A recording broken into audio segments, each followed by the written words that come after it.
Welcome to Mindleapic, your channel for soothing. Stories from history that help you unwind and drift off to sleep.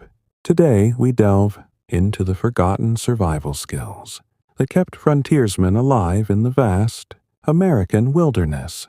These tales of quiet endurance and simple techniques are shared in a calm, steady voice to ease your mind. If you find this relaxing, please like this video.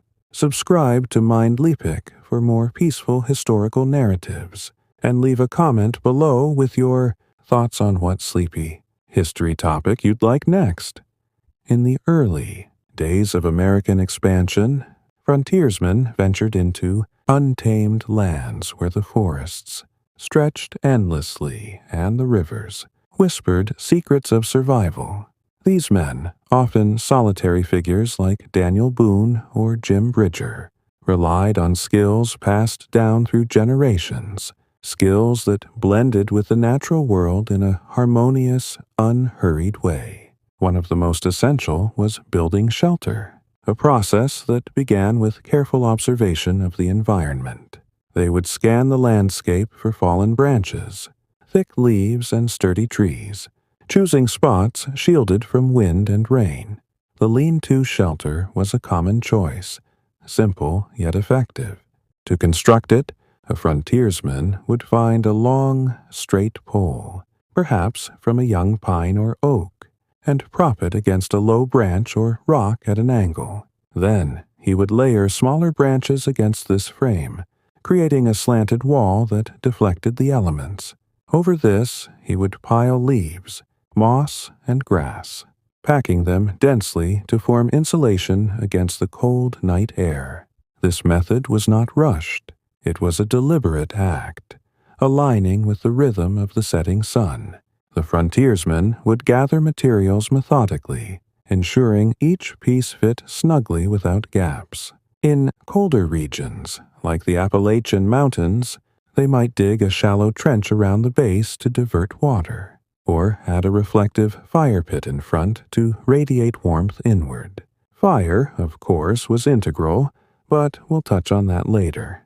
For now, imagine the quiet satisfaction of completing such a haven, where the only sounds were the rustle of leaves and the distant call of an owl.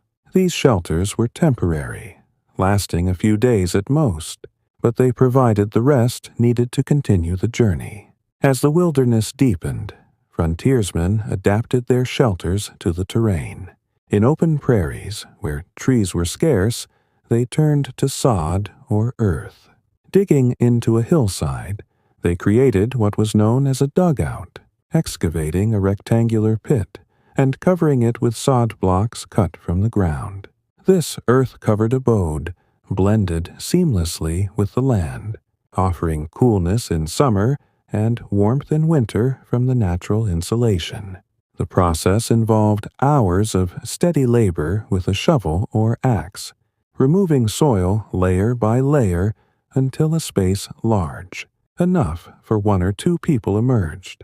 Walls were reinforced with wooden stakes if available, and a low door was fashioned from hides or woven grass. Inside, a small vent allowed smoke to escape from a central fire. Inside, a small vent allowed smoke to escape from a central fire, maintaining a dim, tranquil atmosphere conducive to reflection. Frontiersmen also mastered the art of using natural formations. Caves or rock overhangs were prized for their ready-made protection. Upon finding one, they would clear the interior of debris, line the floor with soft pine needles or animal furs for comfort, and build a low wall of stones at the entrance to block wind. This minimal intervention preserved energy, allowing them to focus on other necessities. In snowy climes, such as the Rockies, they constructed snow trenches or igloo-like structures by packing snow into mounds and hollowing them out. The snow's insulating properties kept the interior surprisingly warm, around freezing point, where a single candle or small fire could raise the temperature enough for sleep.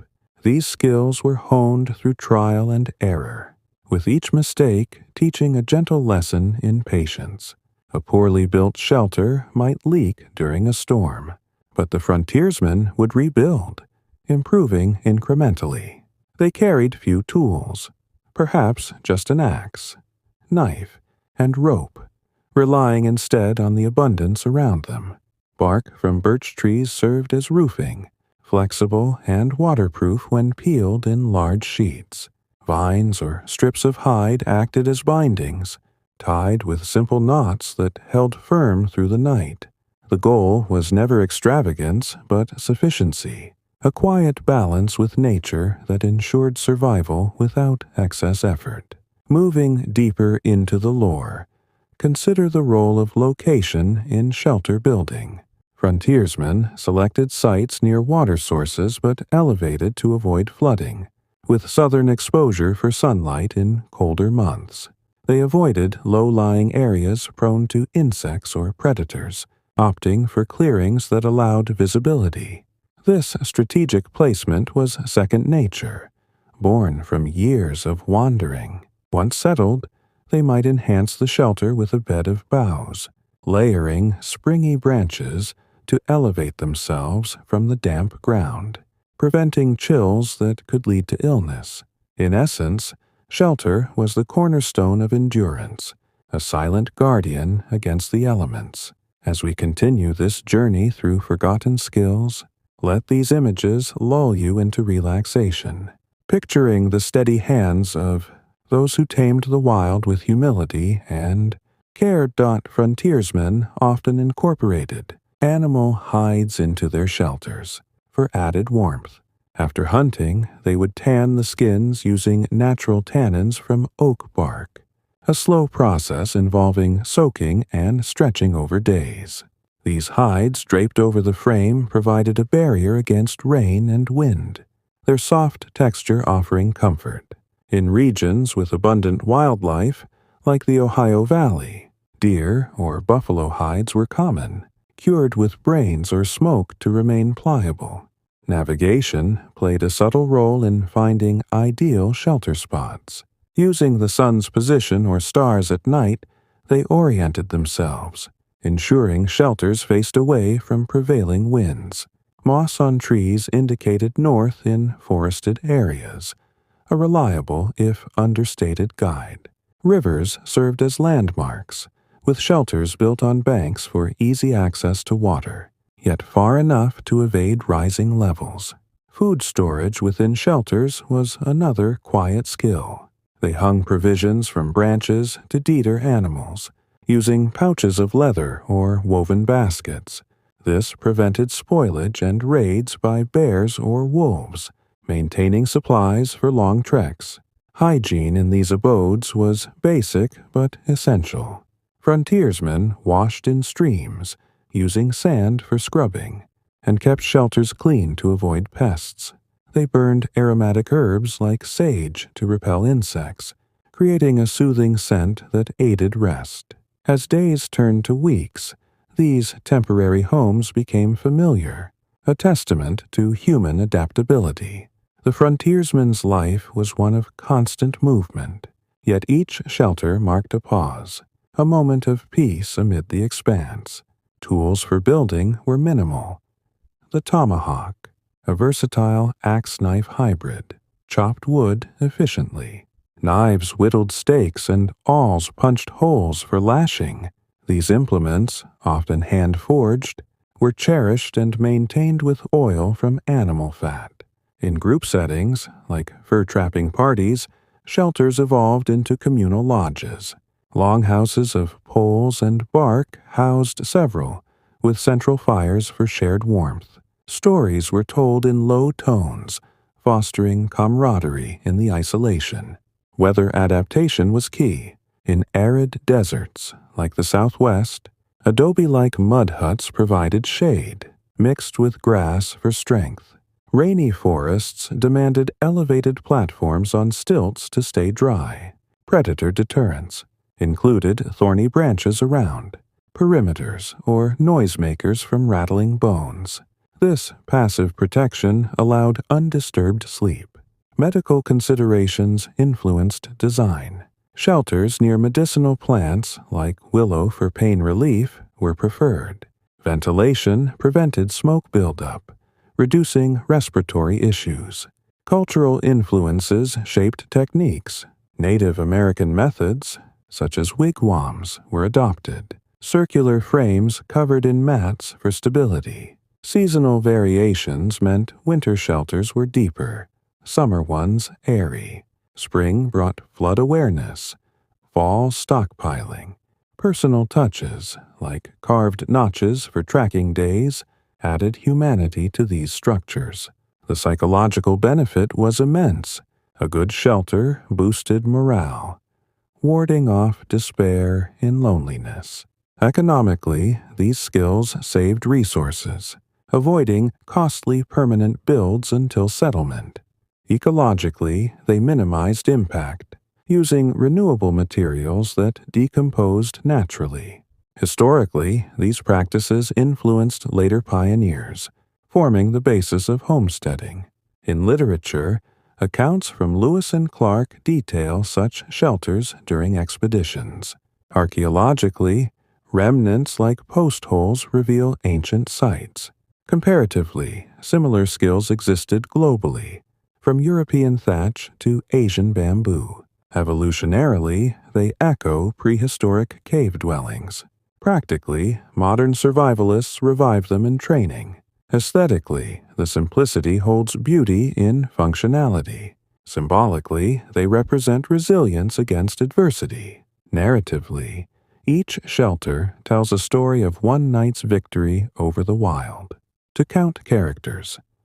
This section builds detail gradually, ensuring the narrative flows monotonously for sleep induction.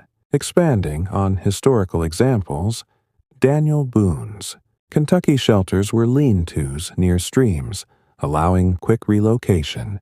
Davy Crockett favored earth lodges in Tennessee hills, blending with terrain. Fur traders in the Hudson's Bay Company used tent-like structures, with canvas when available, but reverted to natural when not. Mountain men at Rendezvous built temporary villages of teepees, borrowed from Plains tribes. In the gold rush, miners dug shallow pits in California, lining with canvas for quick claims. Pony Express riders used way station replicas, but in emergencies, reverted to basics. Civil War scouts employed similar for covert operations. Post-war homesteaders formalized them into cabins, but roots remained. Influences from French voyageurs included birch bark canoes repurposed as roofs. Spanish explorers in the Southwest used adobe variants. British trappers in Canada added snow elements. Immigrant waves brought European twists, like sod houses on prairies. Technological advances, like wire for binding, came later. Environmental factors. In swamps, elevated hammocks avoided water. In mountains, rock walls provided backs. In plains, buffalo chips fueled fires inside. In forests, leaf thatch was abundant. In tundra, ice blocks if necessary. Animal integration. Horses tied nearby for warmth. Dogs as sentinels. Bird calls as alarms. Plant uses. Ferns for bedding, soft and springy. Cattails for insulation, fluffy centers. Pine resin for sealing cracks. Oak galls for tanning. Willow branches for flexible frames. Maple for sturdy poles. Hemlock bark for shingles. Cedar for aromatic repellents. Birch for waterproofing. Aspen for lightweight. Harvesting. Done at dawn or dusk to avoid heat. Storage. Materials dried if wet. Maintenance. Daily checks for damage. Repair. Patching with mud or leaves. Dismantling. Left to nature upon departure. Legacy. Taught to children through apprenticeship. Documented in journals like those of Jedediah Smith. Romanticized in novels by James Fenimore Cooper. Studied in museums with replicas. Practiced in Boy Scouts programs. Relevant in disaster preparedness. integral to off-grid living, symbolic in art depicting solitude, featured in documentaries on PBS, discussed in books like The Last of the Mohicans, echoed in music, folk songs of pioneers, preserved in national parks interpretations, influencing architecture like log cabins, evolving with materials, but core unchanged. In conclusion, for this part, these shelter skills formed the bedrock, a quiet foundation for all that followed in the frontiersman's repertoire. The art of fire-making was a cornerstone of survival for frontiersmen, a skill that brought warmth, safety, and sustenance in the vast American wilderness. As the sun dipped below the horizon, casting long shadows over the forest or prairie, the frontiersman turned his attention to creating a fire, a steady, calming ritual that anchored his existence in the wild. This process was not hurried. It was a deliberate act, blending knowledge of the land with patience and precision.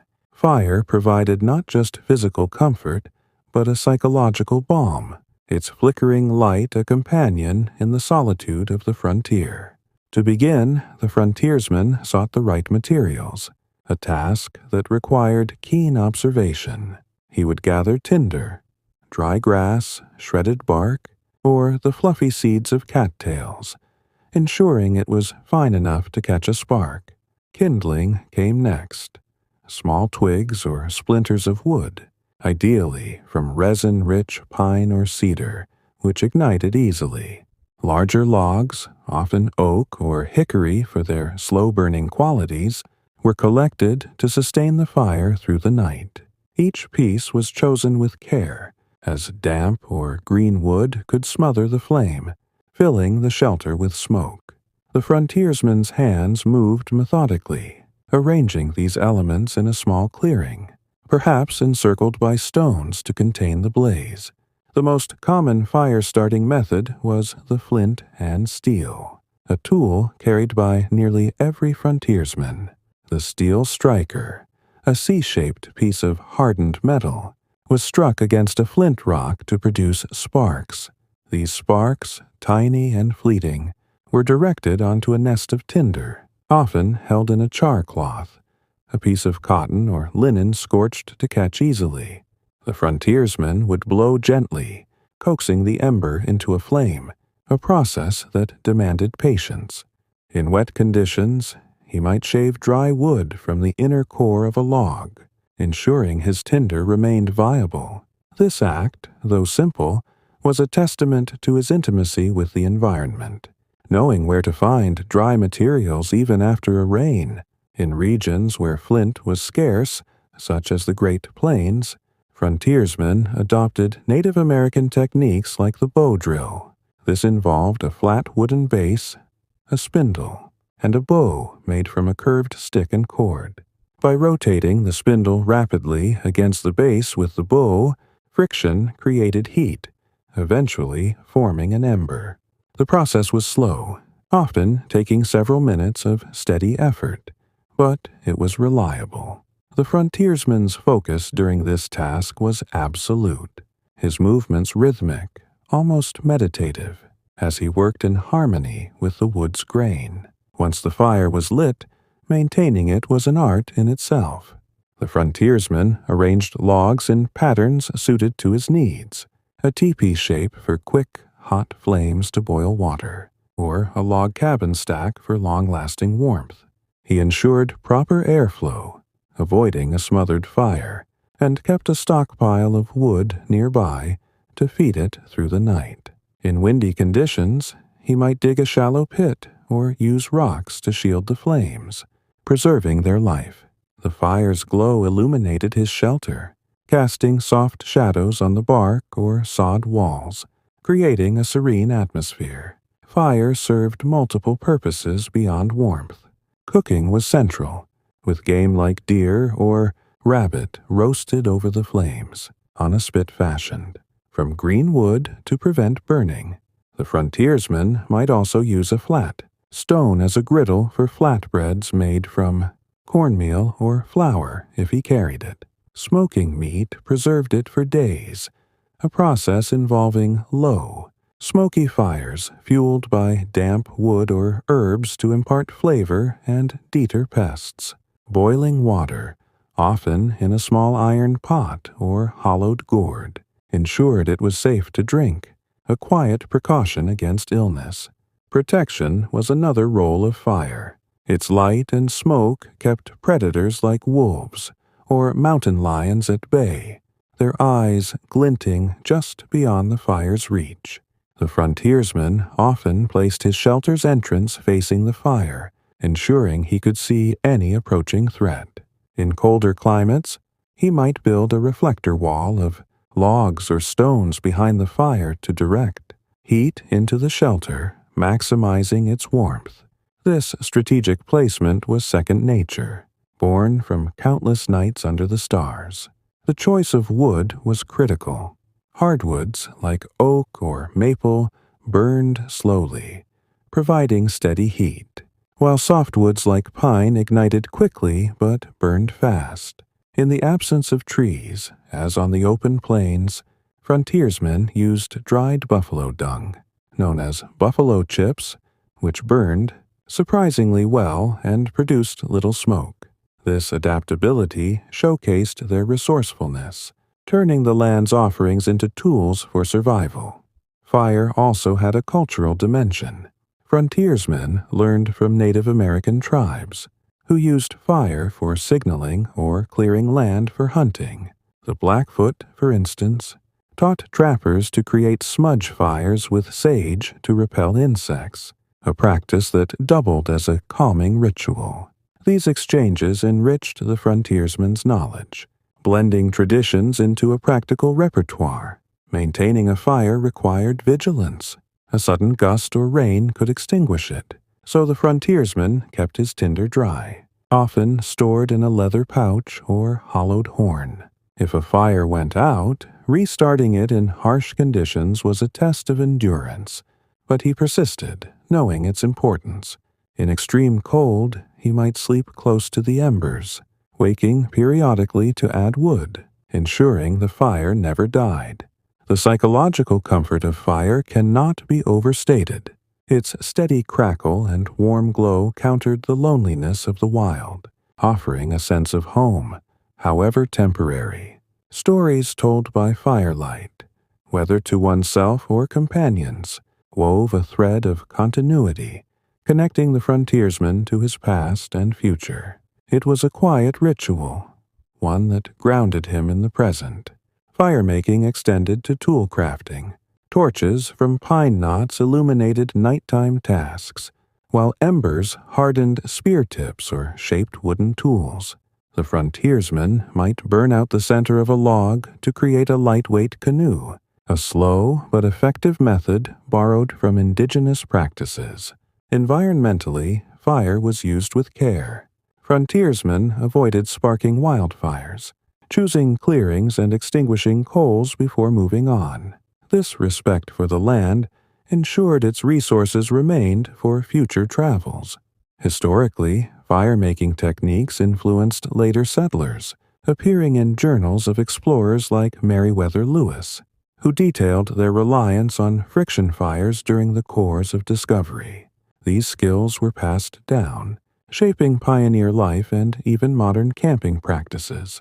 Archaeologically, fire pits are common finds at frontier sites, their charred remains telling stories of survival. In literature, fire symbolizes hope in tales like those of Natty Bumppo, the fictional frontiersman.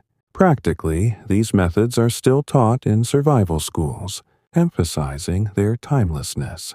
Aesthetically, the dance of flames holds a primal beauty, soothing to watch.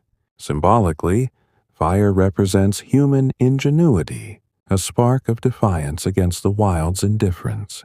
As we drift through these tales, picture the frontiersman by his fire, the night quiet except for the soft pop of burning wood, his silhouette steady against the vast unknown. In the untamed expanse of the American frontier, water was the lifeblood of survival. a quiet necessity that demanded both skill and instinct. Frontiersmen, whether traversing the dense forests of the Appalachians or the arid plains of the Southwest, mastered the art of locating and purifying water to sustain themselves through long journeys. This process, carried out with calm precision, was less about haste and more about understanding the subtle signs of the land. As the stars emerged in the night sky, the frontiersman's search for water was a meditative task, one that ensured his survival and soothed his mind in the vast solitude. The first step was finding water, a skill honed through careful observation of the environment. Frontiersmen read the landscape like a map, noting clues that pointed to hidden sources. In forested areas, they looked for low-lying ground where water naturally collected, often marked by lush vegetation like willows or cattails.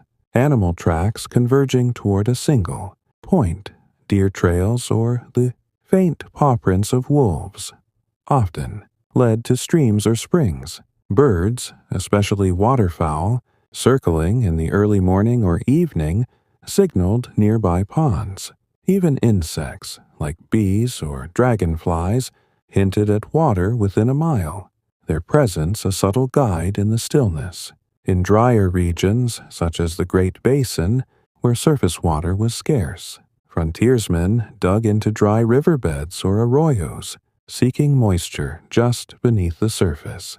They would excavate a shallow hole, sometimes only a foot deep, and wait for water to seep in, a slow process that rewarded patience. In rocky terrains, they searched for natural depressions in stone where rainwater collected, or followed the faint green of moss to hidden seeps. The frontiersman's eye was trained to notice these details, his movements deliberate as he knelt to inspect the ground, brushing aside dirt with a steady hand. Once water was found, ensuring its safety was paramount. Rivers and streams could carry silt or disease, especially in warmer months when bacteria thrived. The frontiersman's primary method of purification was boiling, a simple yet effective technique. He would build a small fire, using the skills described earlier, and heat water in a tin cup, iron pot, or, in its absence, a hollowed gourd or piece of bark folded to hold liquid. Boiling required time.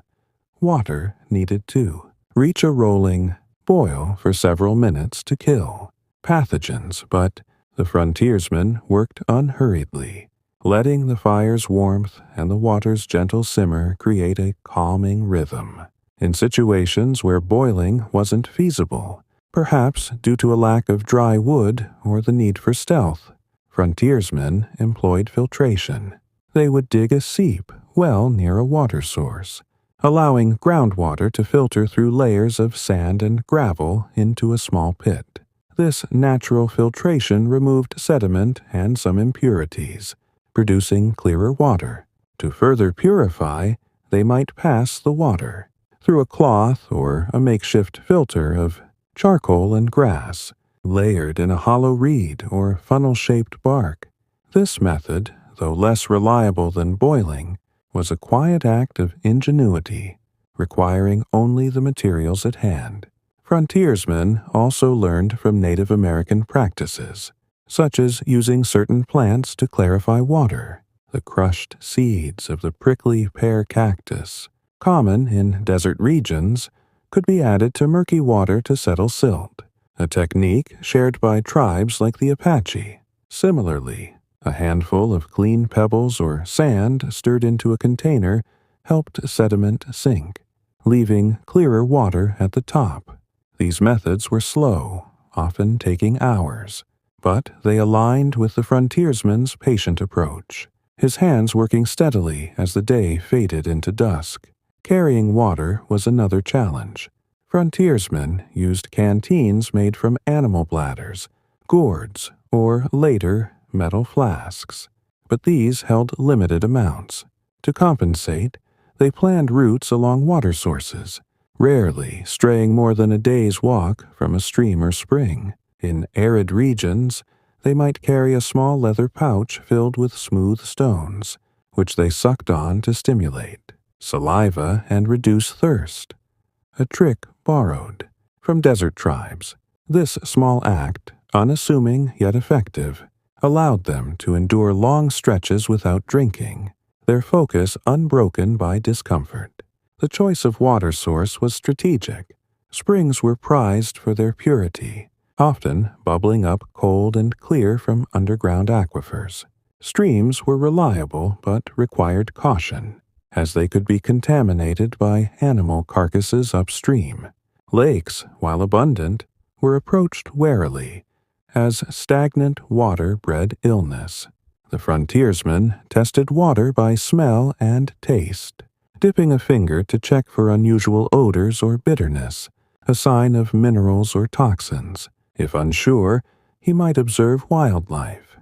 Animals. Drinking consistently from a source indicated its safety. Seasonal changes influenced water availability. In spring, swollen rivers provided ample supply, but required careful crossing to avoid being swept away. Summer droughts forced reliance on hidden springs or dew collected from leaves at dawn, using a cloth to soak up moisture. In winter, snow was melted over a fire, but the frontiersmen avoided eating snow directly, as it lowered body temperature and risked hypothermia.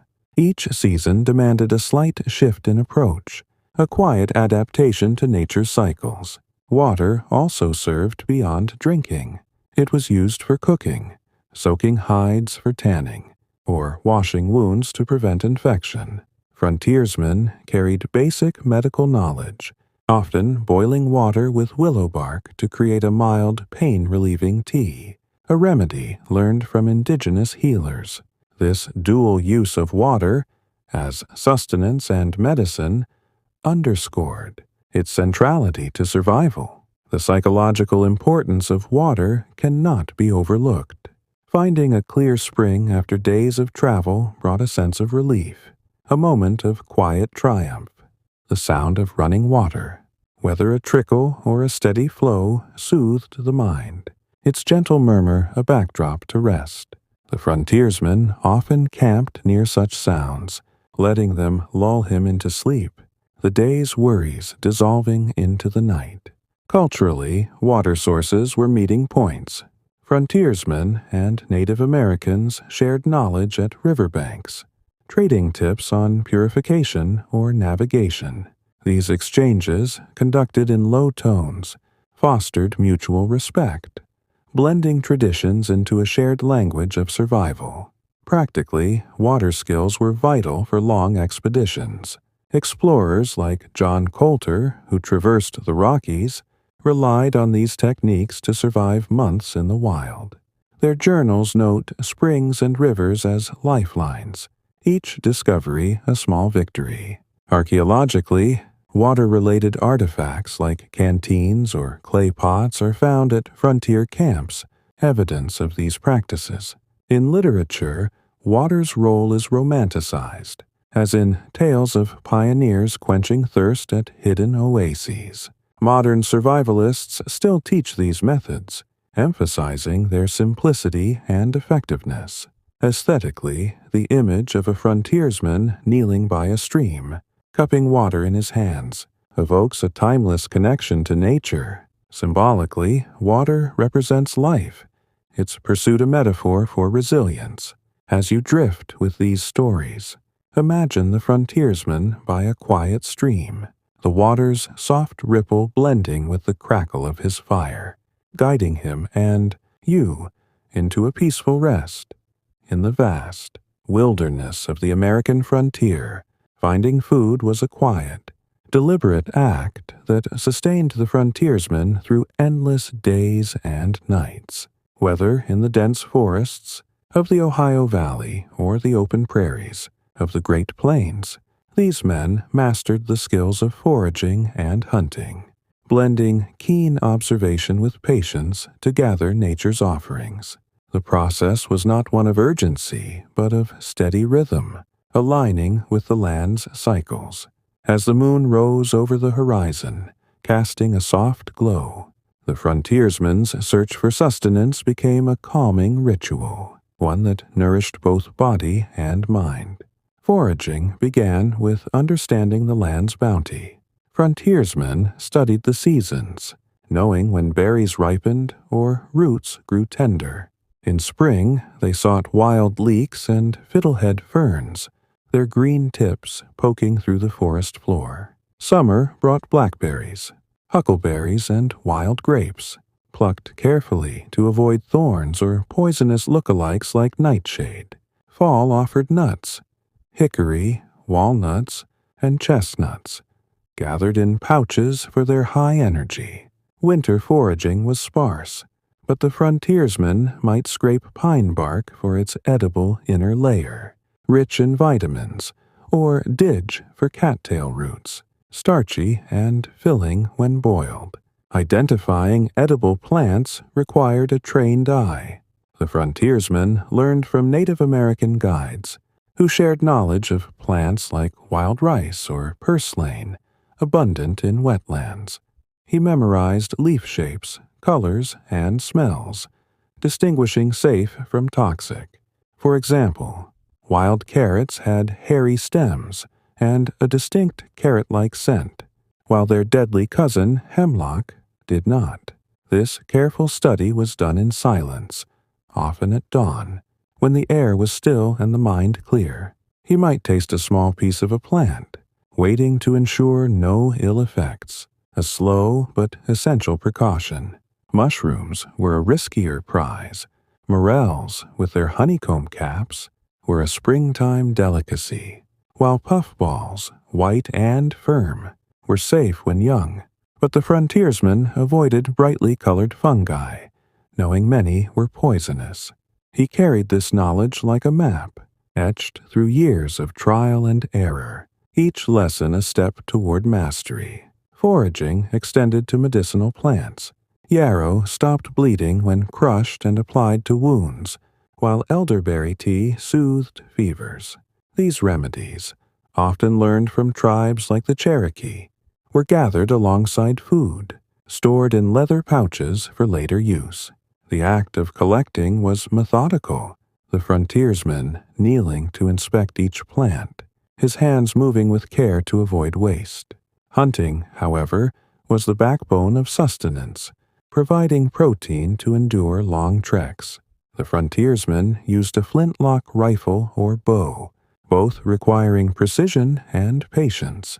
Deer were a primary target, their meat rich and hides versatile. He stalked them at dusk or dawn, when they grazed in clearings, moving downwind to avoid detection. His steps were soft, blending with the rustle of leaves, his breath slow to steady his aim. A single shot was ideal, as powder and lead were precious, and a wounded animal could flee, wasting energy. Smaller game, like rabbits or squirrels, was often trapped to conserve ammunition. Snares made from sinew or vine were set along game trails, checked daily with quiet anticipation. Deadfall traps, using a heavy rock propped by a stick, caught smaller animals with minimal effort. These methods, borrowed from indigenous practices, allowed the frontiersman to hunt passively while foraging or building shelter. Birds, such as turkeys or quail, were another staple. The frontiersmen mimicked their calls using blades of grass or hollow reeds, luring them close. Nets woven from plant fibers or slingshots with smooth stones brought them down quietly. Fish, abundant in rivers, were caught with hooks carved from bone, or traps made of woven branches, placed in streams to funnel fish into a confined space. Preparing game was a skill in itself.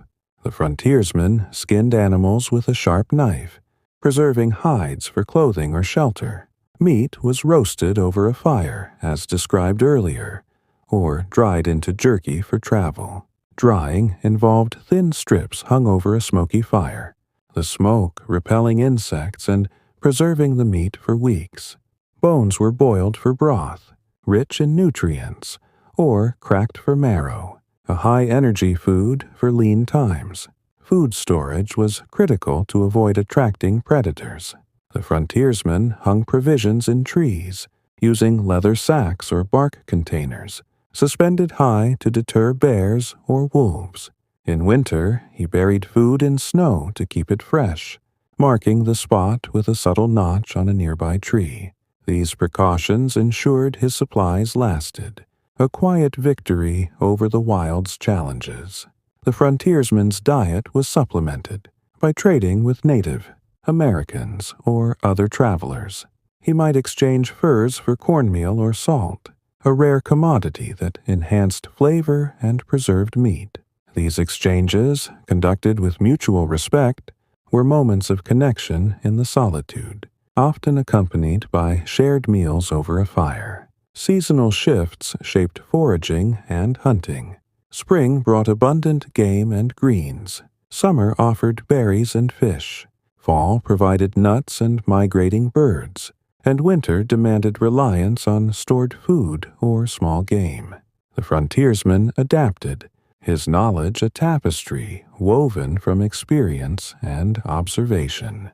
The psychological lift of a successful hunt or bountiful forage was profound. A full stomach brought contentment, easing the mind as the fire's glow flickered.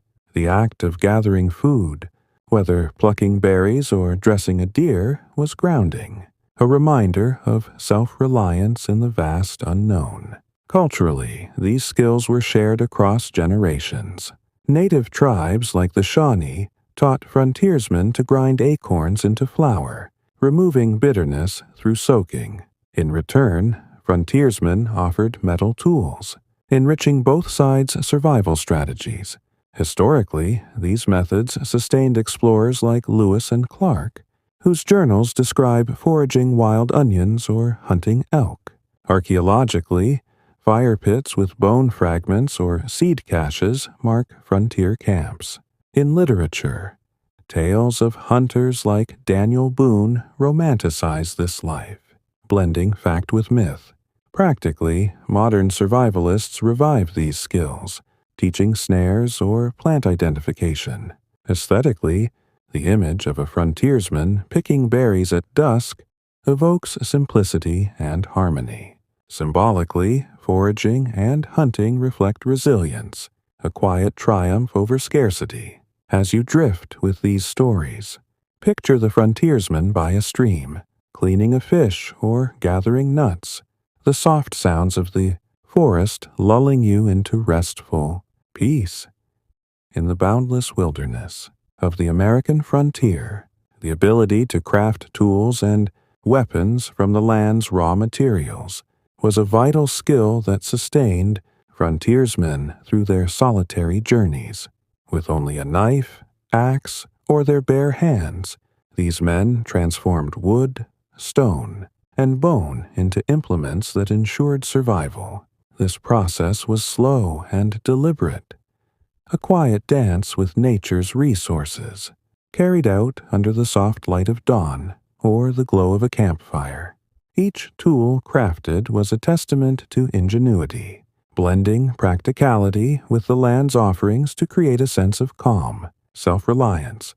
The frontiersman's toolkit was minimal, often limited to a belt knife, a tomahawk, and perhaps a small awl or flint striker. When these were lost, damaged, or insufficient, he turned to the environment. A basic cutting tool could be fashioned from flint or chert, stones abundant in riverbeds or rocky outcrops. The frontiersman would select a piece with a natural edge, striking it against another stone to flake off sharp fragments. This knapping process required patience, each strike carefully angled to shape a blade or point. The resulting tool, though crude, could skin game, cut cordage, or carve wood, its sharp edge gleaming faintly in the firelight. For more durable tools, the frontiersman crafted wooden handles to pair with stone blades. He might choose a sturdy branch of hickory or ash, stripping its bark with his knife and smoothing it with a rough stone. The blade was secured using rawhide strips, soaked in water to become pliable, then wrapped tightly and left to dry, shrinking into a firm bond.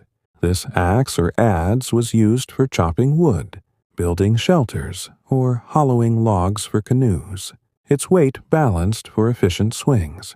The act of crafting was unhurried, the frontiersman sitting by his fire, whittling methodically as the forest whispered around him. Weapons were equally essential, and the bow and arrow were a favored choice for their versatility and silence. A bow was made from flexible woods like osage, orange, or yew, selected for their springy strength. The frontiersman would cut a sapling, about 4 to 5 feet long, and shape it with his knife, tapering the ends to ensure even bending. The bowstring was crafted from sinew, harvested from deer or elk tendons, dried and twisted into a strong cord. Arrows were made from straight shoots of dogwood or cedar, fletched with turkey feathers and tipped with flint points. Crafting arrows was a meditative task, requiring hours of straightening shafts over a fire and binding fletchings with sinew. The frontiersman tested each arrow's balance, holding it lightly, ensuring it would fly true. Spear making was another skill, used for fishing or defense against predators. A long pole of ash or cedar was sharpened at one end, hardened in a fire's embers to increase durability. For added lethality, a bone or flint tip was attached, lashed with sinew or plant fibers like nettle. These spears were simple but effective, wielded with a steady hand to pierce fish in shallow streams or deter a prowling bear. The crafting process, done in the quiet of a campsite, was a moment of focus, the frontiersman's hands moving with purpose. Cordage was a critical component, binding tools and weapons together. Frontiersmen made rope from plant fibers, such as the inner bark of basswood or the leaves of yucca, pounded and twisted into strong strands. This cordage was used to lash axe heads, create snares, or fashion nets for fishing. The twisting of fibers was a repetitive task, often done at dusk, the rhythmic motion soothing as the day's light faded. Bone and antler were also valuable materials. Deer antlers, shed annually, were shaped into awls for piercing leather or handles for knives. Bones from game were cleaned and split, their sharp edges used as scrapers for hides or as needles for sewing. These materials, lightweight yet strong, were carried easily, their crafting a slow process that filled quiet hours. The frontiersman's ingenuity extended to traps and snares, tools that conserved energy while hunting. A figure 4 trigger, carved from wood, supported a heavy rock in a deadfall trap, catching small game like rabbits. Snares, made from cordage, were set along game trails, their loops carefully sized to entangle without alarming. These passive hunting tools allowed the frontiersman to focus on other tasks, checking them daily with quiet anticipation. Repairing tools was as important as crafting them. A broken axe handle was replaced with a freshly cut branch, shaped to fit the hand. A dull blade was sharpened on a smooth river stone, the frontiersman grinding it slowly, testing its edge with a thumb. These maintenance rituals, performed in the stillness of camp, reinforced self-sufficiency, each motion a quiet affirmation of survival. Native American influences were profound. Tribes like the Iroquois taught frontiersmen to use sinew for sewing or to craft fishhooks from thorns. In return, frontiersmen shared metal tools when available, fostering a mutual exchange of knowledge. These interactions, often conducted by a fire, were moments of calm connection in the wild. Environmentally, tool-making was sustainable, using only what the land provided. A fallen branch, a discarded antler, or a river-smoothed stone became tools without depleting resources. This respect for the environment ensured the frontiersmen could return to the same areas, finding materials anew. Historically, these skills sustained figures like Jim Bridger, whose journals describe crafting bows during long winters. Archaeologically, flint points and bone tools mark frontier sites, their wear patterns revealing their use. In literature, tales of frontiersmen carving tools in the wild evoke a rugged simplicity, as seen in stories of Davy Crockett.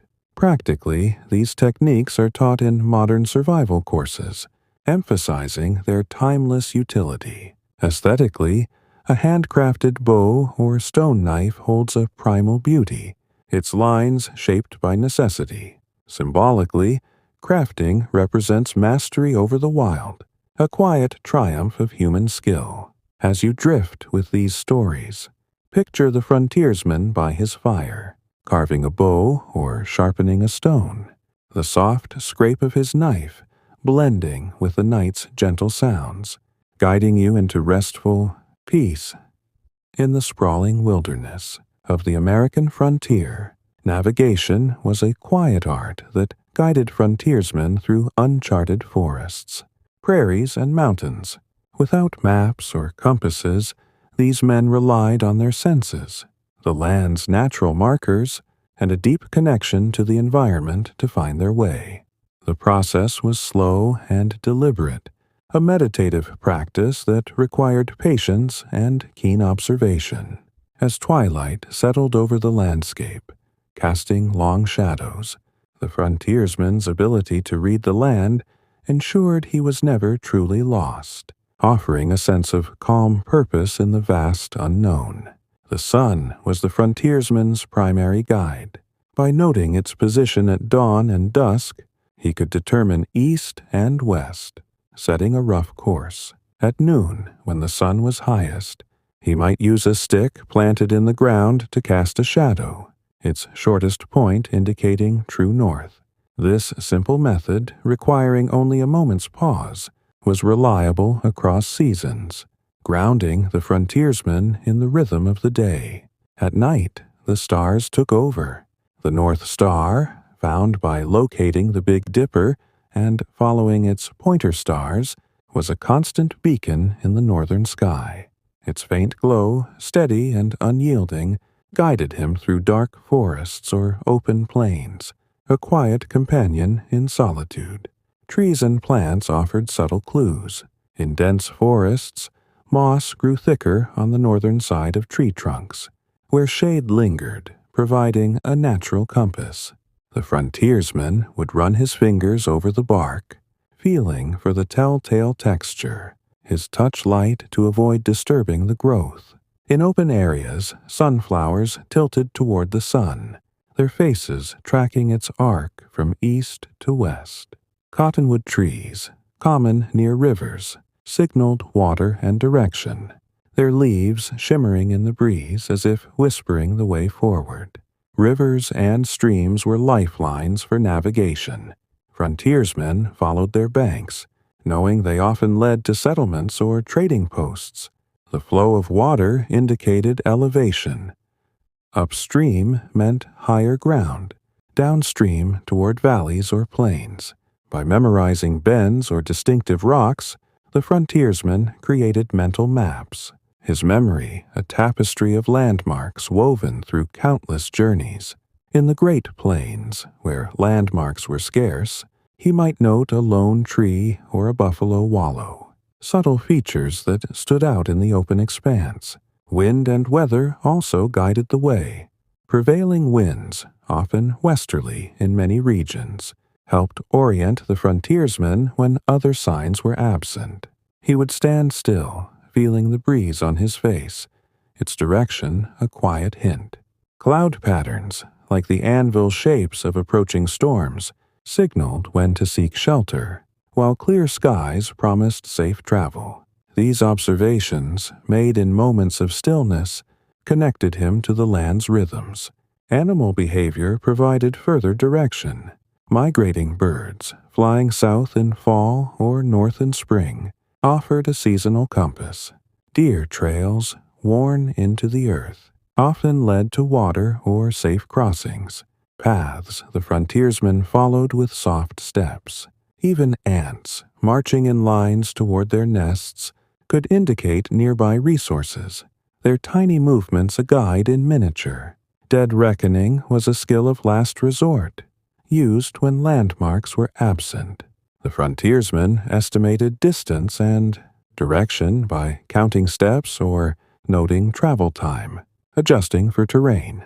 A steady pace over flat ground might cover 3 miles in an hour, while hills or swamps slowed progress.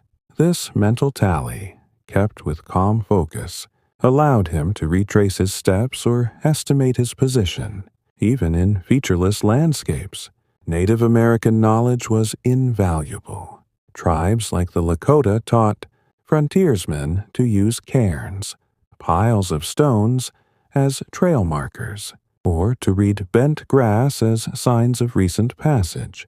In return, frontiersmen shared metal tools or star charts, fostering a quiet exchange of wisdom. These interactions, often by a riverbank or fire, were moments of mutual respect, blending traditions into a shared language of the wild. The frontiersman's tools for navigation were simple. A pocket compass, if he carried one, was a luxury, often reserved for long expeditions. More commonly, he used a notched stick to mark the sun's shadow or a piece of bark to sketch landmarks. These crude aids, crafted on the spot, were enough to keep him oriented, their simplicity a testament to his resourcefulness. Terrain influenced navigation strategies. In mountains, like the Rockies, the frontiersmen followed ridges to avoid getting trapped in valleys, using peaks as reference points. In deserts, he traveled at night to avoid heat, guided by stars and cooler air currents. In forests, he blazed trails by notching trees, subtle marks that faded into the bark over time, leaving the land unscarred. Challenges like fog or snow tested his skill. In dense fog, he might tie a rope to a tree and walk in widening circles to avoid disorientation. In snow, he followed frozen streams, their ice a stable path. These adaptations, born of necessity, were executed with calm precision, each step a quiet act of survival. The psychological comfort of navigation was profound. Knowing his place in the wild, even roughly, eased the mind, warding off the fear of being lost. The act of reading the stars or tracing a river's curve was grounding, a ritual that connected the frontiersman to the world around him. Historically, these skills guided explorers like Zebulon Pike, whose journals describe using stars and rivers to cross the plains. Archaeologically, notched trees or cairns mark old trails, silent witnesses to past journeys. In literature, navigation is romanticized in tales of pathfinders like Kit Carson, blending skill with myth. Practically, these techniques are taught in modern orienteering, emphasizing their enduring value.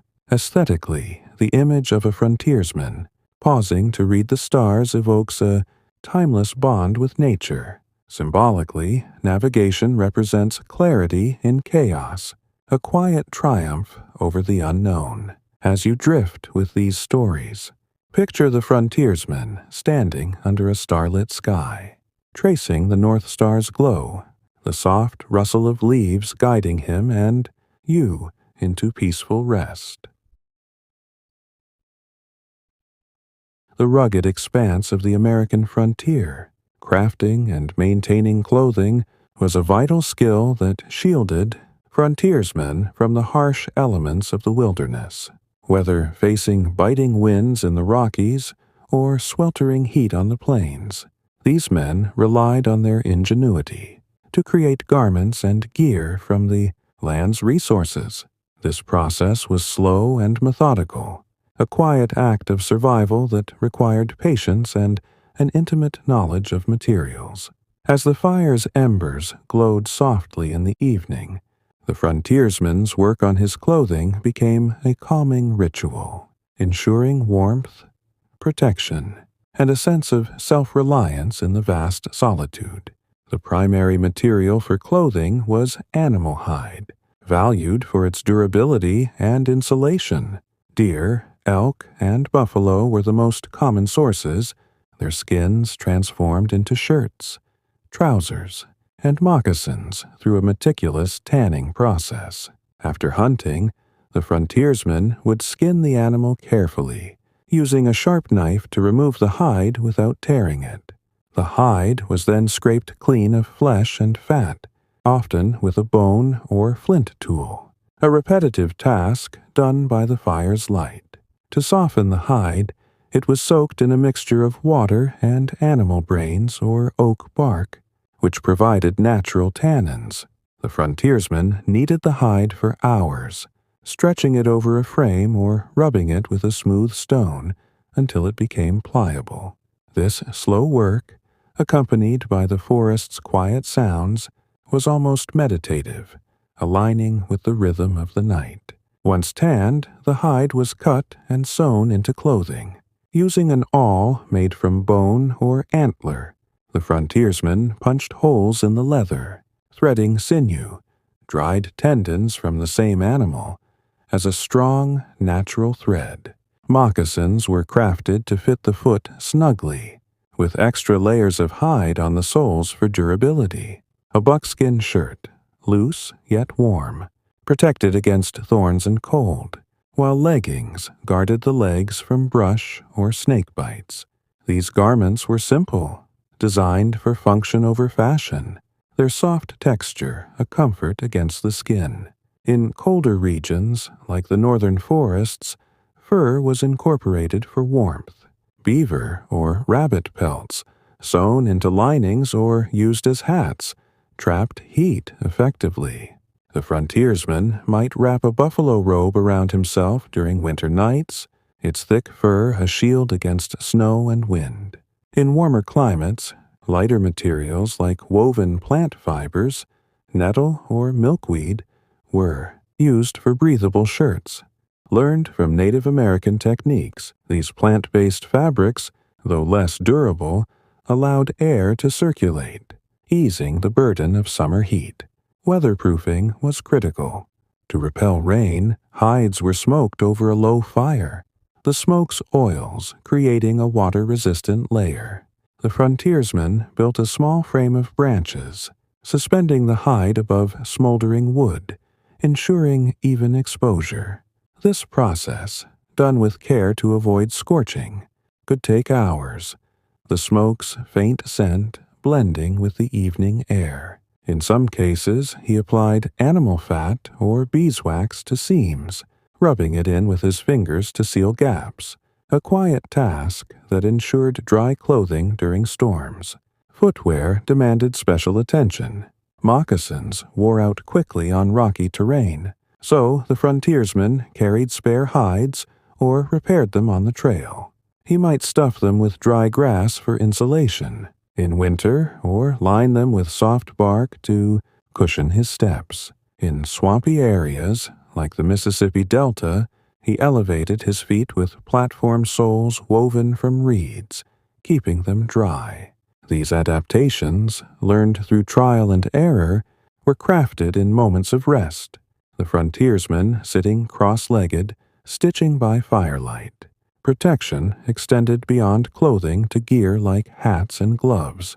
A wide-brimmed hat, often made from felted fur or woven straw, shielded the face from sun or rain. Gloves, crafted from softer hides like rabbit, protected hands during hunting or woodcutting.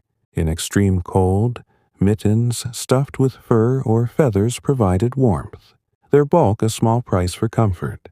Maintenance was ongoing. The frontiersman patched tears with scraps of hide, sewing them tightly to prevent unraveling. He cleaned leather with water and a soft stone, avoiding soap that could dry it out. In humid climates, he dried garments near a fire to prevent mold, turning them slowly to avoid cracking. These tasks, though small, were essential, each stitch a quiet act of preservation.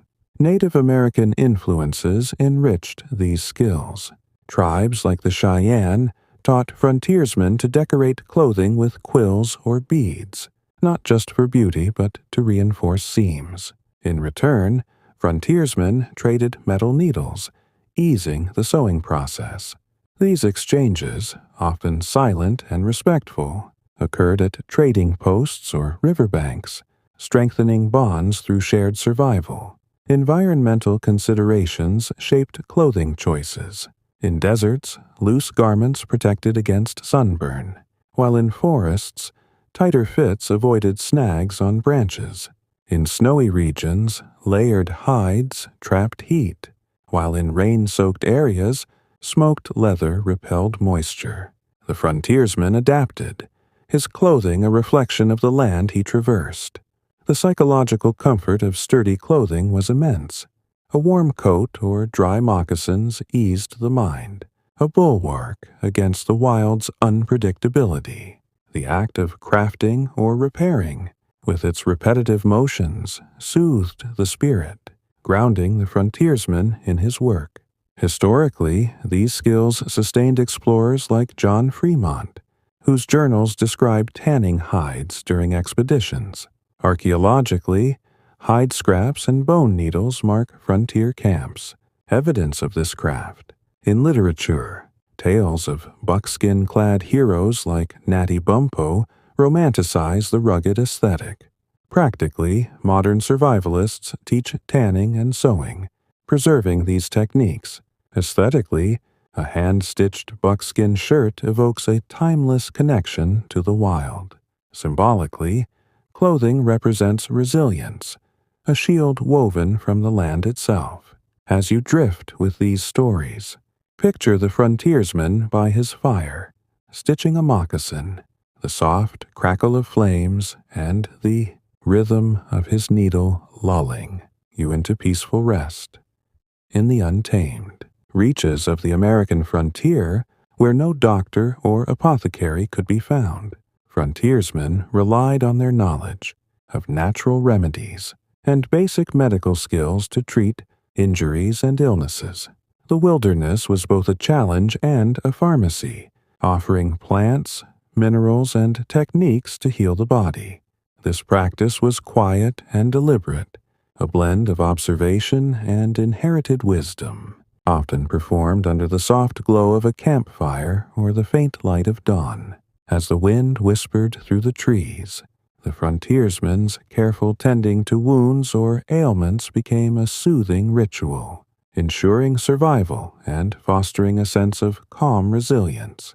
The first skill was recognizing medicinal plants, a knowledge often gained from Native American healers. Willow bark, abundant near streams, was chewed or boiled into a tea to relieve pain and fever, its properties similar to modern aspirin. Yarrow, with its feathery leaves, was crushed and applied to cuts to stop bleeding, its astringent qualities sealing wounds. The frontiersmen gathered these plants with care, inspecting leaves for freshness and drying them over a fire for storage in a leather pouch. This slow process, done in the stillness of a campsite, required a keen eye to distinguish healing plants from toxic ones, like the deadly nightshade that mimicked edible berries. Wounds were common, from knife slips to animal scratches, and treating them demanded immediate attention to prevent infection. The frontiersmen cleaned cuts with boiled water, cooled to a safe temperature, using a clean cloth or soft bark. If honey was available, gathered from wild beehives, he applied it to wounds for its antibacterial properties, a trick learned from tribes like the Shawnee. Spider webs, collected from branches, were another remedy, pressed onto cuts to clot blood naturally. These methods, simple yet effective, were applied with steady hands, the frontiersman's focus unwavering as he worked by firelight. Broken bones or sprains required ingenuity. The frontiersman crafted splints from straight branches of cedar or ash, padded with moss or hide to cushion the injury. He bound them with sinew or plant fiber cordage, ensuring the limb was immobilized. For sprains, he might soak the area in cold stream water to reduce swelling, or wrap it with strips of leather for support. These treatments, though basic, allowed him to continue his journey, his movements cautious but determined. Illnesses like fever or digestive issues were treated with herbal teas. Wild mint, found in damp meadows, soothed stomach aches when steeped in hot water. Elderberry, gathered in late summer, was boiled to combat colds, its dark berries a potent remedy. The frontiersman carried a small tin or gourd for brewing, heating water over a low fire and letting the herbs infuse slowly. Sipping the tea, he rested by the fire, the warmth and faint herbal scent easing his mind as much as his body. Infections posed a greater threat, especially in humid regions where bacteria thrived. The frontiersman might create a poultice from crushed plantain leaves, common in grassy areas, to draw out infection. Applied to a wound and wrapped with a clean hide, the poultice worked over hours, its cooling effect a relief. Charcoal, scraped from a fire's embers, was sometimes ingested in small amounts to settle stomach issues or mixed with water to treat poisoning, a technique borrowed from indigenous healers. Preventative care was equally important. The frontiersman maintained hygiene by washing in streams, using sand or smooth stones to scrub skin. He avoided contaminated water, boiling it when possible, as described earlier. To boost immunity, he ate nutrient-rich foods like berries or bone broth, knowing that strength warded off sickness. In winter, he kept warm with layered hides, preventing chills that could lead to pneumonia. Mental health, though not named as such, was also tended. The solitude of the frontier could weigh heavily, but the act of preparing remedies, grinding herbs, boiling water, or wrapping a wound was grounding. The frontiersman might hum a tune, or recount stories to himself. The fire's crackle a steady companion. These small rituals, performed in the quiet of the wild, restored balance to the mind. Native American influences were profound. Tribes like the Cherokee taught the use of echinacea to boost immunity or slippery elm for sore throats. In return, frontiersmen shared metal tools, easing the preparation of remedies.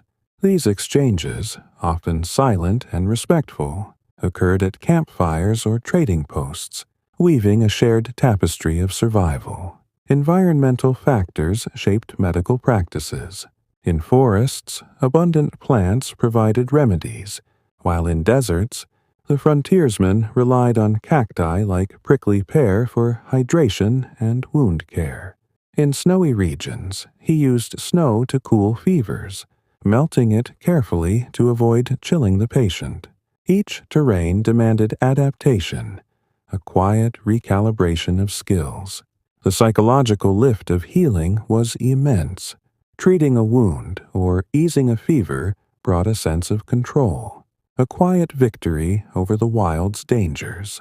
The act of gathering herbs or brewing tea, with its repetitive motions, soothed the spirit, anchoring the frontiersman in his purpose.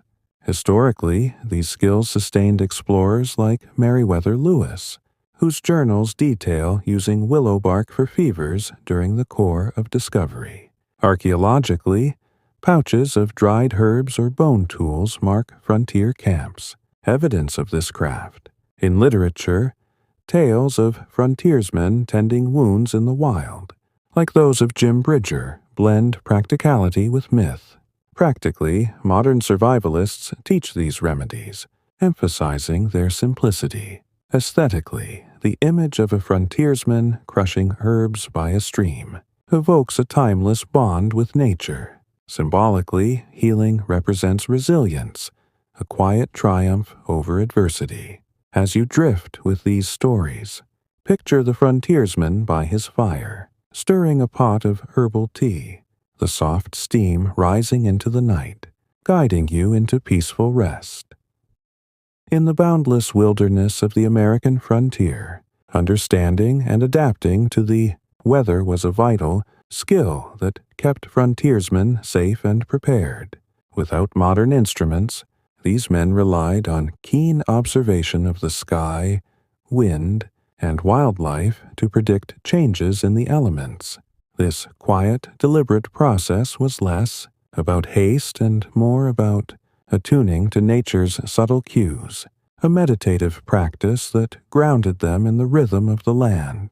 As the stars twinkled above, or the wind rustled through the trees, the frontiersman's ability to read the weather became a soothing ritual, ensuring survival and fostering a sense of calm resilience. The sky was the frontiersman's primary guide. He studied cloud formations, noting their shape, color, and movement.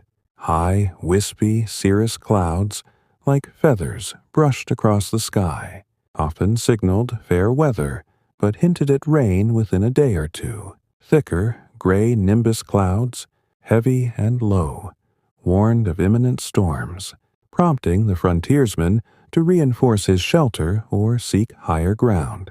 A red sunrise, casting a warm glow, was a sign of approaching rain, while a clear, golden sunset promised calm days.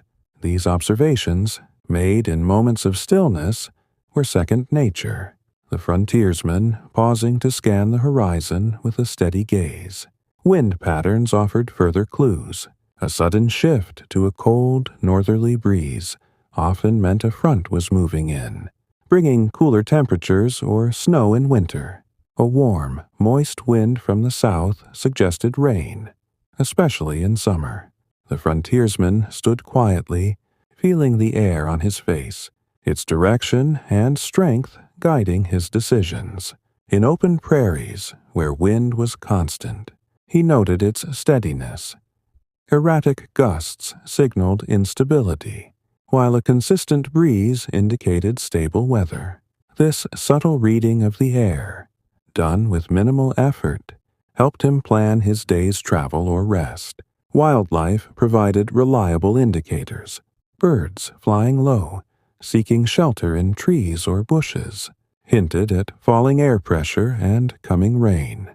Deer or elk moving to lower ground suggested a storm's approach, their instincts guiding them to safety. Even insects, like crickets chirping more slowly in cooler evenings, signaled temperature drops. The frontiersman watched these signs with patience, his eyes tracking a hawk's flight or a squirrel's hurried gathering. Each movement a piece of the weather's puzzle. Plants, too, were predictors. The frontiersman noticed how certain flowers, like morning glories, closed their petals before rain, protecting their pollen. Pine cones tightened their scales in humid conditions, a subtle warning of moisture. These natural barometers, scattered across the landscape, were checked during daily tasks, the frontiersman brushing past leaves or bending to inspect a blossom, his movements unhurried. Adapting to weather was as crucial as predicting it. In preparation for rain, the frontiersman reinforced his shelter as described earlier. Piling extra leaves or bark to repel water, he might dig a shallow trench around his lean-to divert runoff, ensuring a dry night's sleep. For cold snaps, he layered his clothing with furs or stuffed his moccasins with dry grass for insulation. In extreme heat, he traveled at dawn or dusk, resting in the shade during midday, perhaps under a rock overhang or a tree's canopy. These adaptations, born of necessity, were executed with calm precision, each action a quiet step toward comfort. Storms demanded special care. If thunder rumbled, the frontiersman avoided open fields or tall trees, seeking low ground to reduce the risk of lightning strikes. He might wrap his gear in hides to keep it dry, tying it securely to withstand wind. In blizzards, he built snow shelters, packing snow into a dome and hollowing it out.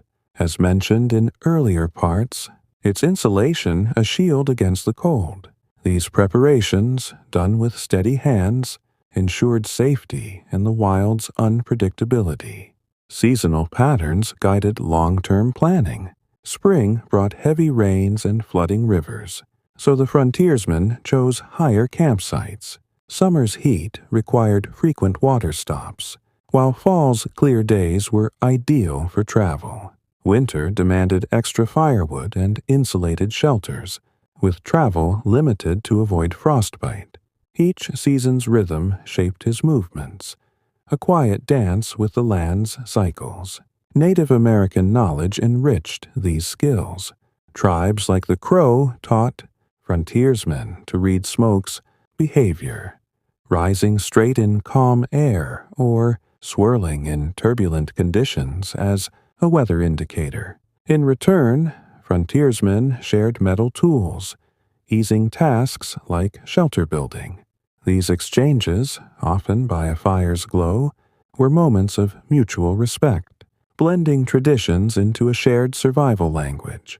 The psychological comfort of weather prediction was profound. Knowing a storm was coming allowed the frontiersmen to prepare, easing the fear of being caught unaware. The act of watching clouds or listening to the wind was grounding, a ritual that connected him to the land.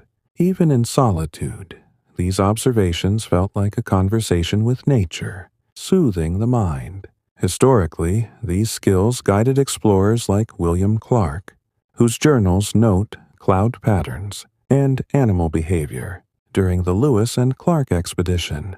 Archaeologically, campsite locations chosen for their weather protection reveal these practices, with elevated sites or windbreaks marking frontier ingenuity. In literature, tales of pathfinders like Daniel Boone navigating storms add a mythic layer to these skills. Practically, modern survivalists teach weather prediction, emphasizing its timeless utility. Aesthetically, the image of a frontiersman studying the sky at dusk evokes a serene connection to nature. Symbolically, weather adaptation represents foresight, a quiet triumph over the elements. As you drift with these stories, picture the frontiersman standing on a hill, watching clouds drift slowly, the soft rustle of wind and distant bird calls guiding you into peaceful rest. In the vast solitude of the American frontier, frontiersmen often lived alone, but their survival was strengthened by moments of connection through community and trade. These interactions, though rare, were vital for sharing resources, knowledge, and companionship in the wild. Whether meeting Native Americans, fellow trappers, or settlers at trading posts, the frontiersman built networks that sustained him through long journeys. This process was quiet and deliberate, a blend of trust and mutual need, often unfolding under the soft glow of a campfire or the shade of a riverbank. As the stars blanketed the sky, these moments of exchange became a soothing ritual, fostering resilience and a sense of belonging in the untamed land. Community began with chance encounters. Frontiersmen, traveling through forests or prairies, might cross paths with others at river crossings or natural clearings. These meetings were approached with caution, a hand resting lightly on a knife or rifle until intentions were clear. Once trust was established, they shared a fire, food, or stories, their voices low and steady, a shared meal of venison or cornbread, cooked over embers, created bonds, easing the loneliness of the wild. These gatherings, though brief, were grounding, offering a moment of human connection in the vast isolation. Trading posts were hubs of community, where frontiersmen converged to exchange goods and news. Scattered along rivers or trails, posts like Fort Laramie or Bent's Fort were lively yet orderly, with trappers, Native Americans, and merchants bartering in a shared language of survival. The frontiersmen might trade furs, beaver, fox, or buffalo hides for supplies like salt, lead, or cloth. These transactions were slow, each item inspected with care, its value weighed in quiet negotiation. A successful trade, perhaps swapping a deer hide for a new knife, brought a sense of accomplishment, a small victory in the wild. Bartering required understanding value. Furs were currency, their quality judged by thickness and sheen. A single beaver pelt could fetch a pound of gunpowder or a yard of cloth, while rarer pelts, like otter, commanded more. The frontiersman learned from Native American traders who valued beads, metal tools, or blankets. He adapted, offering what he had: crafted tools, dried meat, or knowledge of nearby springs, in exchange for what he needed. This exchange, conducted with nods and gestures, was a quiet dance of mutual benefit. Knowledge sharing was as valuable as goods. Native Americans, like the Sioux or Cherokee, taught frontiersmen survival skills, tracking game, reading weather, or crafting snares. In return, frontiersmen shared metalworking techniques or European medicines, blending traditions. A trapper might learn from a Shoshone guide to use sage for smudging, repelling insects, while teaching the guide to sharpen a blade on a whetstone. These exchanges, often wordless, built trust, their shared silence a language of respect. Community extended to storytelling, a cherished ritual. By a fire's glow, frontiersmen recounted tales of hunts, storms, or distant lands, their voices low and rhythmic. These stories, whether true or embellished, passed down skills and lore, like how to cross a swollen river or avoid a grizzly's charge. For the listener, they were a comfort, the words weaving a thread of connection to others who had walked the wild. For the teller, they were a release, easing the weight of solitude. Seasonal gatherings, like the Mountain Man Rendezvous, were rare but significant. Held in summer in places like the Green River Valley, these events drew hundreds of trappers, traders, and Native Americans. The frontiersmen traded furs, restocked supplies, and shared news of trails or conflicts. These gatherings, though noisy with barter and laughter, had moments of calm, men sitting by fires, mending gear or swapping tales. The rendezvous was a fleeting community, a pause in the solitary life, its memory a warmth carried into winter. Adapting to community required diplomacy. The frontiersman respected tribal customs, learning basic phrases or signs to communicate. He avoided sacred sites, signaled peace with open hands, and honored agreements. Missteps could lead to tension, but most interactions were peaceful, rooted in mutual survival. This careful navigation, like reading a river's current, ensured harmony. The psychological lift of community was profound. A shared fire or traded goods eased the isolation, reminding the frontiersman he was part of a larger world. The act of bartering or storytelling, with its steady rhythm, soothed the mind, grounding him in purpose. Even a brief nod from a passing traveler was a quiet affirmation of shared struggle. Environmentally, trade was sustainable, using renewable resources like furs or plants. Frontiersmen traveled light, carrying only what they needed, leaving minimal impact. Trading posts, built from local timber or sod, blended into the landscape, their temporary nature a nod to the land's primacy. Historically, these networks sustained figures like Jedediah Smith, whose journals describe trading with the Crow for horses. Archaeologically, trade goods, beads, knives, or broken muskets mark frontier sites, evidence of these exchanges. In literature, tales of rendezvous, like those in Washington Irving's works, romanticize this communal life. Practically, modern survivalists study these barter systems, valuing their simplicity. Aesthetically, the image of a frontiersman trading furs by a river evokes a timeless connection to others. Symbolically, Community represents unity, a quiet triumph over solitude. As you drift with these stories, picture the frontiersmen by a trading post fire, swapping a pelt for a blade, the soft murmur of voices, and the crackle of flames guiding you into peaceful rest.